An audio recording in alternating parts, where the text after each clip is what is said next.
All right, here we go. So today we talked about the most common chord progression that you will find in jazz standards, which is 2-5. And oftentimes you see 2-5-1, or sometimes you just see 2 and 5 and they move around, but more on that later. We're just getting into orientation mode of how jazz works, So baby steps here.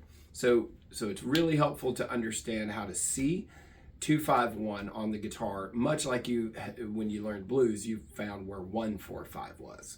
And so if we're on our E string, what I did to get you there is I showed you like just the key of G. Here's my 1, so clearly here's my 2 because it's a whole step. But the 5 is a perfect fourth up from 2.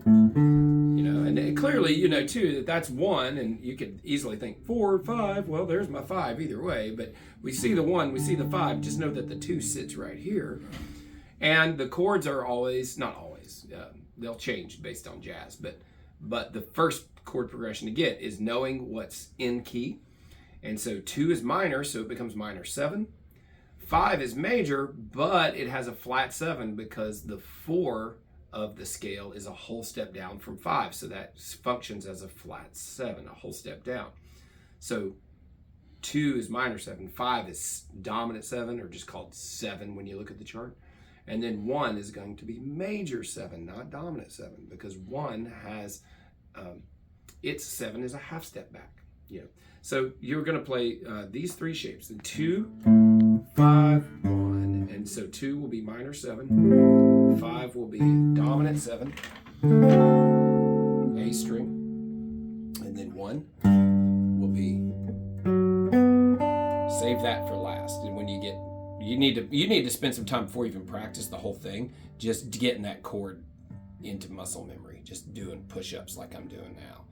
It's kind of deepest string. Yeah, first. Always. You always build this way. Like way back when you started, I told you that when you very first started. But now you've been playing so long, so when you learn new chords, as you are.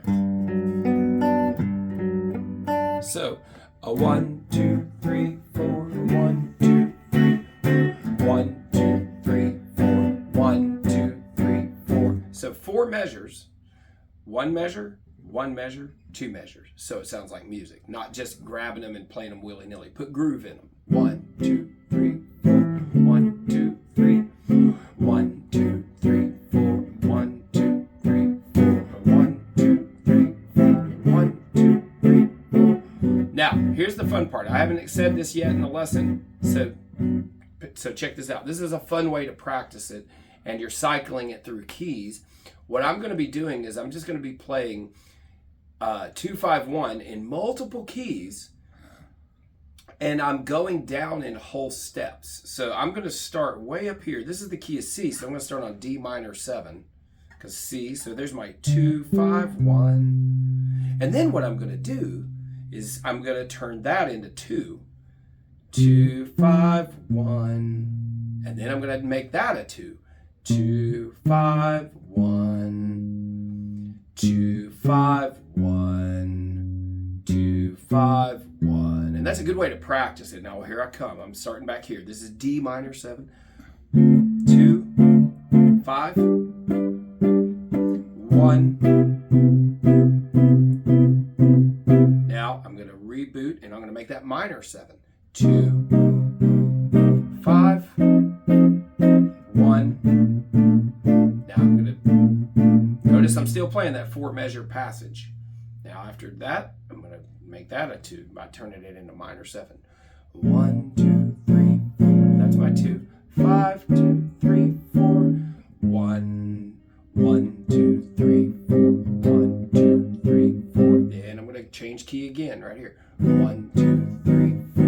1, 2, 3, 4. 1, 2, 3, 4. Get that to where you're playing it as fluently as I am. And just work it out. And that just gets you some good mileage on the shapes. All right, buddy.